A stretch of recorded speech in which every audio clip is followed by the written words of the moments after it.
Pero ngayong gabi magkukunwari tayo. Pagkukunwaring tagos sa ating damdamin at kaluluwa. Nagbabasa ka ba? Sabi kasi nila, ang batang conceived out of love ay iba.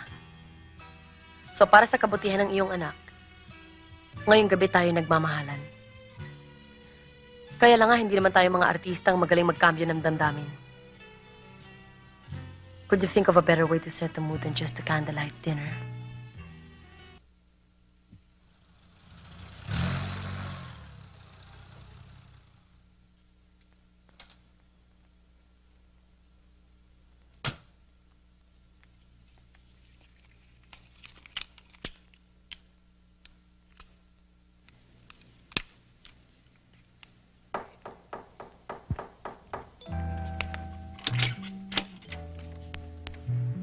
Hi.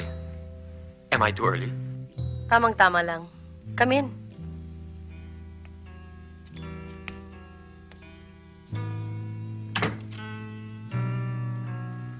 Champagne? Fine. Oh no, let me.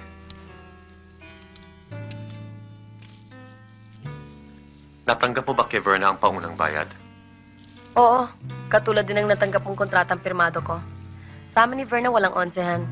Kontento ako sa serbisyo niya. Happy naman siya sa porsyento niya. Woo!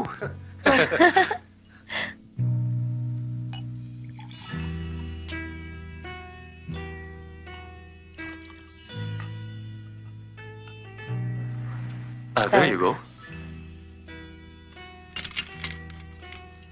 Sit down. Thank you.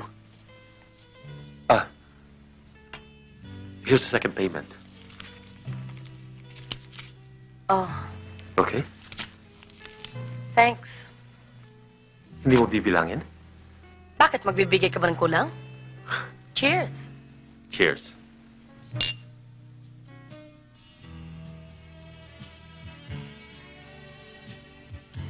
May darating ka bang bisita for dinner pag-alis ko? Bayad ng lahat kong gabi taraw sa loob ng darating ng 9 na buwan. You're my guest for dinner. Akala ko sabi mo iiwasan natin ang anuman paglalapit ng ating damdamin. Before and after tonight. Pero ngayong gabi magkukunwari tayo. Pagkukunwaring tagos sa ating damdamin at kaluluwa. Nagbabasa ka ba? Sabi kasi nila, ang batang conceived out of love ay iba. So para sa kabutihan ng iyong anak, ngayong gabi tayo nagmamahalan. Kaya lang nga, hindi naman tayo mga artistang magaling magkambyo ng damdamin. Could you think of a better way to set the mood than just a candlelight dinner?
Rodel?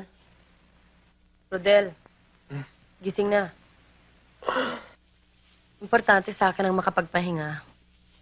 Siguradong nag-aalala ng misis mo.